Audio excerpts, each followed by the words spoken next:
The day broke like any other day. People went about their activities without the slightest premonition that death was lurking somewhere and ready to consume humans. The year was 1987. The date was October 15, and the country was Burkina Faso. There was a cabinet meeting fixed by the president of the country, Captain Thomas Sankara, to hold at the presidential office with the ministers in his cabinet. In this edition of Back in History, we bring to you the story of how 12 ministers were shot and killed by coup plotters in Burkina Faso while the ministers were having a meeting with the then president of the country, Captain Thomas Sankara. It was horrific, it was gruesome, it was unimaginable, but it happened.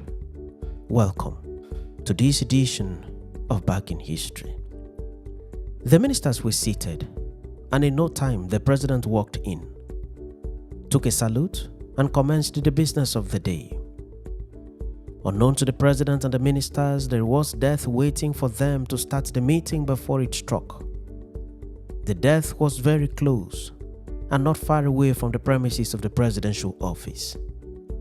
The killers were basically waiting for the arrival and commencement of the meeting. It is possible that someone within the premises was giving the killers information.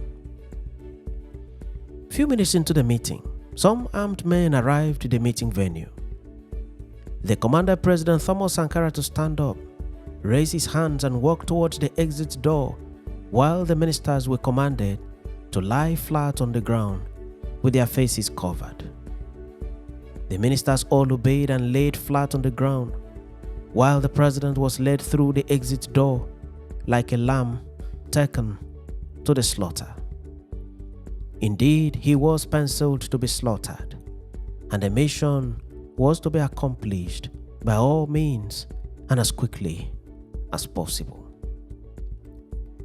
The next thing the ministers heard was the firing of shots just by the exit door of the meeting room. Those shots were fired directly and at close range on the body of their president, Thomas Sankara. The shots were really close and the impact was devastating. Thomas Sankara, the youngest military head of state of Burkina Faso at the time, was killed in the most horrific and most violent manner. He died on the spot, and there was no room whatsoever to take him to the hospital for resuscitation. He was gone, and gone forever, in the most violent and in the most gruesome manner.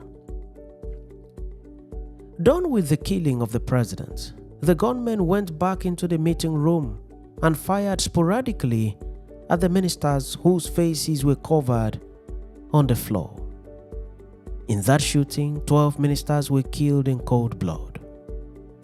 What exactly they did wrong was not disclosed to them. The room was flooded with human blood as though ordinary water was gushing out of the tap. The shooting was deliberate and pointed directly at the victims. The mission was to ensure that everyone was killed, perhaps to bury and leave no trace of any eyewitness narrative of the killing of the president. So the ministers became victims without committing any known offense. Believing that everyone had been killed, the gunmen left the room. A horrific and most human action had just occurred, and a dark cloud immediately encircled the whole of Burkina Faso and Africa. The armed men were members of Burkina Faso's military. A bloody coup had just been executed. The person accused of leading the soldiers to carry out the killings was Sankara's long-standing friend, Captain Blaise Compaoré. In what looked like a well-calculated plan to cover up the massacre, Thomas Sankara's body was quickly buried in an unmarked grave by the coup plotters. Unknown to the gunmen, one of the persons that was in the meeting room did not die. He was not even caught by any bullets. This was a miracle. Blood from others had splashed all over his body, and the gunmen thought that the man had died. He simply played dead to save his life. If he had raised his head for any reason, he obviously would have been shot. This is the only man that could give an eyewitness account of what happened on this ill-fated day. His name was Haruna Traore.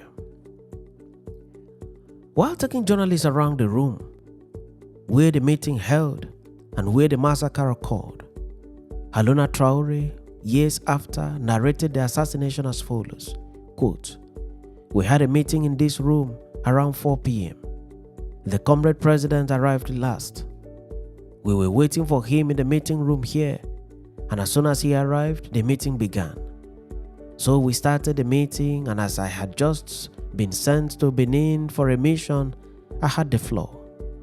I had just enough time to say I left Ouagadougou and start my report when we heard shooting from outside and someone shouted in a rather strange tone, 'Get out, get out, get out.' So, after these orders, the comrade president got up, adjusted his clothing, and went out that way. Through the door, with his hands up, he was shot at point-blank range at the entrance to the door." End of quote. Immediately after the assassination of President Thomas Sankara, Captain Blaise Compaoré, long-standing bosom friend of Sankara, took over the reins of power as president and successor to Sankara, and by his action, several persons drew the conclusion that he was complicit in the assassination of Thomas Sankara. He has been widely accused of having masterminded the assassination of Sankara. Blaise Compaoré remained in office for 27 years until he was forced out of office by popular protest and resentment. He was later investigated and found guilty of complicity in the killing of Thomas Sankara and sentenced to life imprisonment. Blaise Compaoré and Thomas Sankara were the best of friends for several years. They wore the same ranks in the military from time to time. At the time Sankara was killed, Sankara was a captain. Blaise Compaoré was also a captain. According to New York Times of October 26, 1987, quote, "These two young military officers were inseparable friends. They trained together and ate together." End of quote. Every member of the Sankara family knew Blaise Compaoré as Thomas Sankara's best friend. Thomas Sankara's father took Compaoré as his son. In a story published in the Nation newspaper of October 17, 2021, it is reported that, quote, "For many years, Sankara's father waited for Blaise Compaoré, his adopted son, to come and explain to him what happened between him and his adopted brother and friend, Thomas Sankara." End of quote. While granting an interview to CGTN, that is China Global Television Network, on a program titled, quote, "Faces of Africa," Pascal Campbell, Sankara's school friend, stated as follows on the same issue, quote, "Sankara's father had always expected Blaise Compaoré to come and explain what happened to him. Each time I went over to see him, he would say to me, 'Pascal, your brother Thomas has left, but your other brother Blaise, I am waiting for him to come and tell me what happened. Why did Thomas die? How did he die? And then I will forgive him, because he's like my son. I consider him like my son." End of quote. Pascal added that, quote, "Blaise never stepped his foot in the Sankara home again up until the two parents died." End of quote. Captain Thomas Sankara was born into a Catholic family in December 1949. His parents wanted him to be a Catholic priest, but he opted to pursue a career in the army, where he did creditably well and had a beautiful career ahead of him. Sankara kept his Catholic faith till his death. He became president at the age of 33. For effective administration of his country, he appointed the 12 ministers to work with him.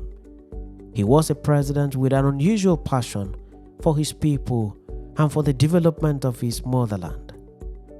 Captain Thomas Sankara remains an iconic figure in leadership at home in Burkina Faso, in other parts of Africa, and in the diaspora. It is not clear till this day the particular offense which the 12 ministers committed to deserve such extrajudicial killing in their country of birth. The story of the assassination of Captain Thomas Sankara, together with 12 of his ministers, shall remain a painful reminder in Burkina Faso and shall remain one of the darkest spots in contemporary history for a couple of years to come. Thanks for watching this edition of Back in History, and do remember to subscribe to the channel or follow the page for regular notification on every new video. I remain your friend and host, Ekemini Udim.